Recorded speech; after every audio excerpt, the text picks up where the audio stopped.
No Time to Die. This is the spoiler review. I have a non-spoiler review on my blog, soundedbettermyhead.com. You can check that out if you want to. There's not a ton of big spoilers, but there is a few that I want to talk about, so I figured I'd just go ahead and knock out a spoilery review here. I know most people are giving the movie pretty high grades. I only gave it a 2.5 out of 5. I enjoy the Bond films. I've probably seen almost all of them. I might have been some of the older ones I haven't seen. As far as the Daniel Craig era, I've definitely seen all of them, seen them all in the theater.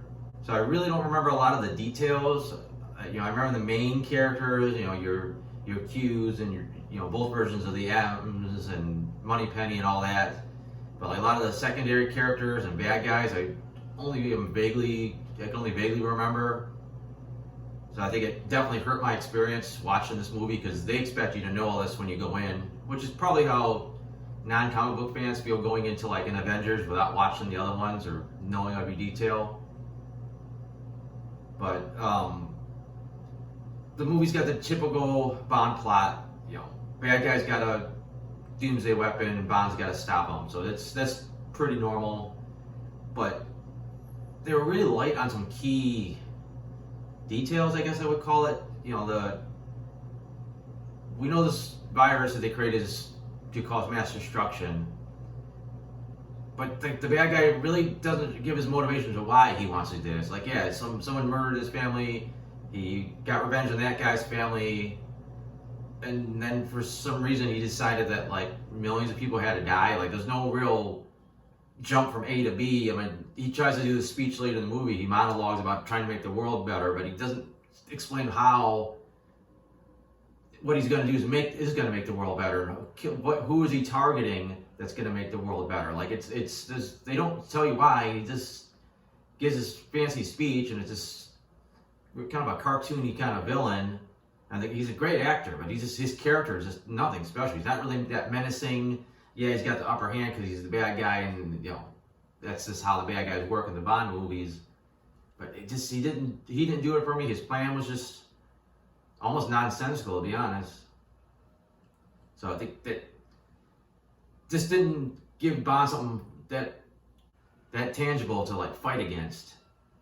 But his Bond story arc is what definitely helps the movie. Again, the beginning, I didn't remember that he even ended up with Swan.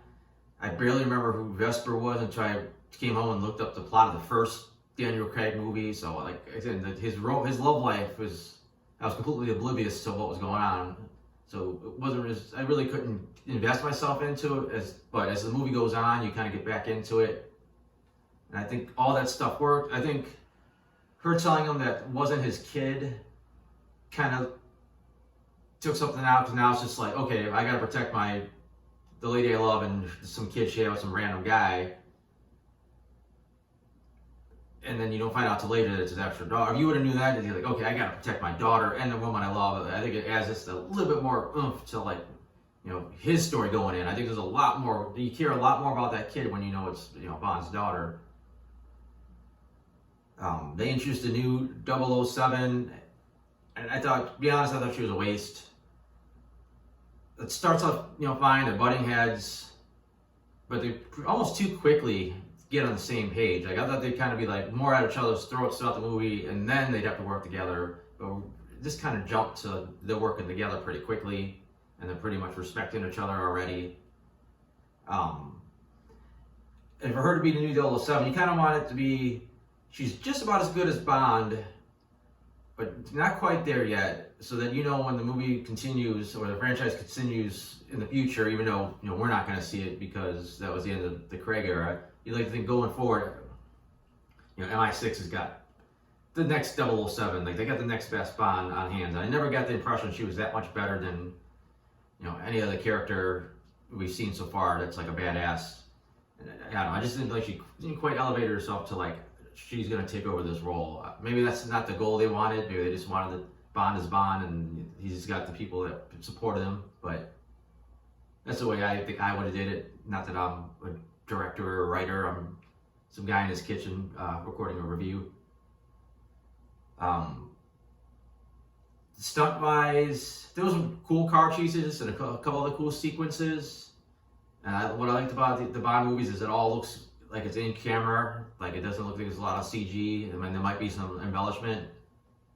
I don't think any of them were super memorable, and the stuff that was memorable was like too short. Like the big scene with the trailers where he jumps off the bridge, grabs the rope, and then he just pretty much just swings to the bottom and drops. Like I thought there'd be like something a little more to it. Looked cool, but then the payoff was just like, eh.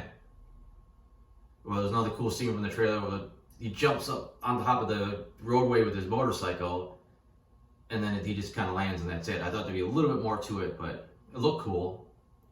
And the movie's well shot, and there's some really great locations, some great cinematography, so it looks beautiful. Like I said, the character stuff works. The plot's flimsy. It's definitely a bit long. The movie's almost 3 hours. I don't know what you would... If you trim anything out, you're trimming out most of the personal stuff. Maybe they don't have to go back to Blofeld again. You know, that adds this weird layer to like... It's important. There's some importance of Bond's character, but it's not as important to the plot. And then, of course, the big thing at the end is that they do kill off James Bond. Like, obviously, the franchise is getting ready to reboot anyways. I kind of kept thinking that they were going to pull some bullshit that looked like Bond was dead, and then we'd find out some little cutaway scene somewhere. Like, he's out there somewhere kind of keeping an eye on his girl and his kid. Like, I was hoping they didn't. I thought that would completely ruin the moment. And just something filmmakers kind of like to do. And then luckily they didn't. And I think it, made a really strong ending to this, not only the film, but the entire Daniel Craig era of the franchise. And again, like I said, the weak part of the plot, and I don't think the movie has a big rewatchability factor, especially once you kind of know everything that happened. There's not like any major action sequence you want to go back to. I really did like Bond's CIA contact in Cuba. Thought she did a really good job. She was interesting. She was kind of different. She was, kind of a rookie, but she still had skills. I really want to see more of her character. I would like to see her team up with him like a little bit more in the movie, and maybe her show up later on. But she got the one and done. I don't know. That's really all I got to say about the movie. I just wanted to comment on a couple of the major, spoiler specific plot points, and that's about it. Like I said, I got the non-spoiler version of this review and some other reviews up on my blog. I also got my comic strips, and that's all at soundedbetterinmyhead.com. So thanks for watching.